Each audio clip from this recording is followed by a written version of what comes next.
The United States of America continues and will continue to supply weapons to Ukraine under the PUREL program, while Europe is testing a European alternative to NATO. Yes, within the European Union they remembered that they also have military obligations to each other. Amid skepticism about support for Ukraine from the Trump administration, and also against the backdrop of the war in Iran, the Pentagon unexpectedly made a statement that was welcome in Kyiv. The deputy head of the Pentagon for Policy, Colby, at the last Ramstein meeting, which took place on April 15th and 16th, stated that arms supplies under the PUREL program for Ukraine will continue. Even so, the US will be sending fewer weapons to Europe itself. And Trump's team also hinted that Europe needs to switch to its own weapons as soon as possible, but this again did not concern Ukraine. And this is an official statement that should put an end to all manipulations, at least that's what they said at the Pentagon. At the same time, the European Union will conduct its first large-scale military exercise to activate the mutual assistance mechanism in case of armed aggression against one of the EU member states. And yes, this is not a NATO exercise, this is the first exercise exclusively for EU countries. My name is Alexei Pichi. Let's discuss this topic together, but before we start, please like, subscribe to the channel, and leave any comment under this video. And subscribe to my Telegram channel Pichi News, the link is in the description. So today the Pentagon finally decided to clarify everything regarding US military support for Ukraine. The deputy head of the Pentagon for Policy, Colby, at the last Ramstein meeting, which took place on the 15th and 16th. On April 15th, he stated that arms supplies to Ukraine under the PUREL program will continue. And it's important that this statement was made by Colby himself because he is a well-known skeptic regarding Ukraine. He is the person who pushed Pete Hegseth to stop the transfer of intelligence data to Ukraine. He is the person who pushed for a pause in supplying weapons to Ukraine, and so on. And so, a transcript of Colby's statement was published on the Pentagon's website.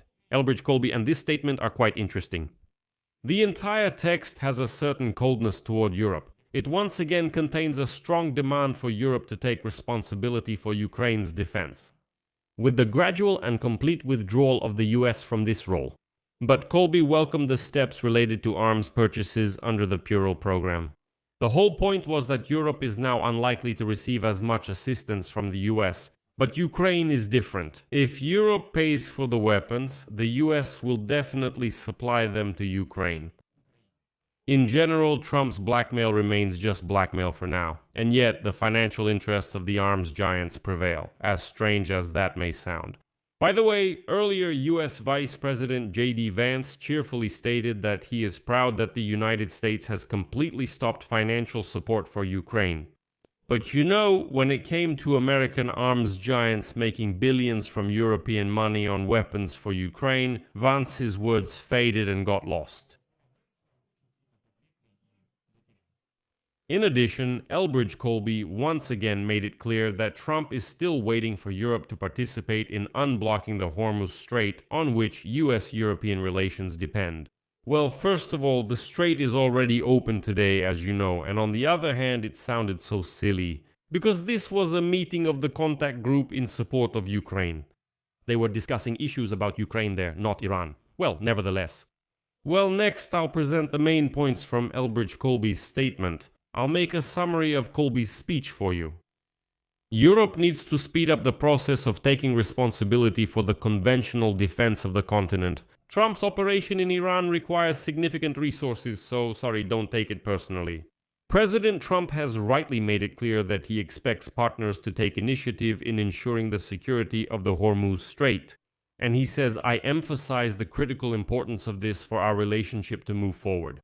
Interesting, isn't it? Well, sometimes Trump says he doesn't need anyone's help, then he insists on getting help. Colby says he's actually waiting for this help. Well, make up your mind. Just today, Trump announced that after the Strait of Hormuz was opened, NATO called and offered help, and he said, I don't need your help anymore. I already opened the strait and now you come to help. And to certain commentators who still write such comments under my videos, I want to say that the opening of the Strait of Hormuz is not Donald Trump's achievement at all. Do you know why? Let me remind you, before Trump's war against Iran began on February 28, the Strait of Hormuz was already open. The problem wasn't solved. Trump created it, then fixed it himself, and now calls it his victory.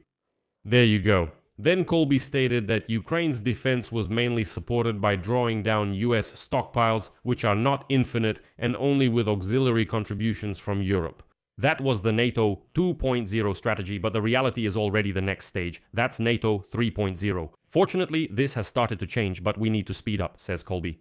Well, next is a direct quote from Elbridge Colby.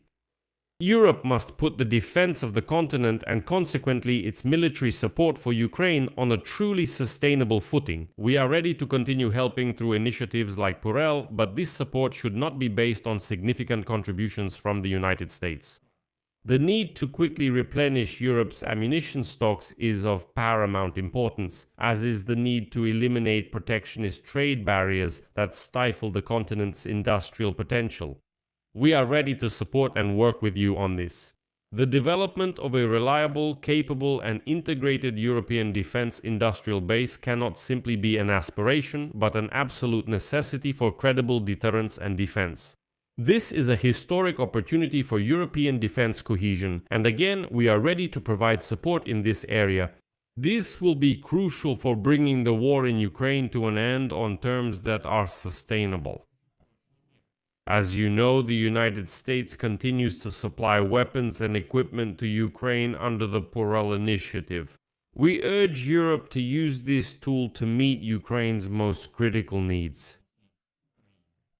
In other words, Colby stated directly that we will continue supplying weapons under the PUREL program, with you mainly paying for these deliveries, and we have no intention of stopping. In addition, it's important to note that Ukraine is now actively signing defense agreements with various European countries, which specifically involve joint defense enterprises, so that Ukraine and Europe can supply themselves with weapons. That's exactly what Elbridge Colby means.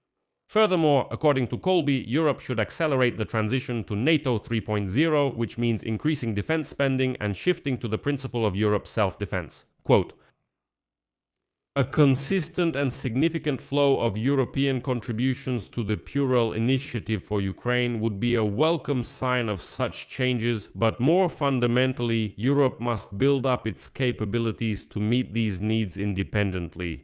If Europe truly takes responsibility for the defense of the continent in line with our vision of NATO 3.0, we will all be stronger in defending our country and national interests, and Europe has become very active." Old Europe, has woken up and is alert. Today, Bloomberg reports that the European Union will conduct its first large-scale exercise to activate mutual assistance mechanisms in the event of armed aggression against one of the EU member states. These exercises will simulate the decision-making process in a situation where an EU member state turns to the rest of the bloc for military support, no less. The purpose of these exercises is to practice Article 42.7 of the Treaty on European Union, which notably obliges EU countries to provide assistance by all possible means in the event of an attack on the territory of one of the bloc's members. This wording is considered legally stricter even than Article 5 of the NATO Charter, which only provides for those actions that the Allies consider necessary. If you haven't understood yet, let me repeat and explain. Yes, the European Union has started working on its own military component in case NATO really falls apart, or if the US steps aside. I'll leave it at that. Your conclusions, your opinions on this matter, write them in the comments. And if you want to support the work of this channel, you can do so using the links and details in the description of this video. I would appreciate your donations. That's all for now. Take care of yourselves. Goodbye, everyone.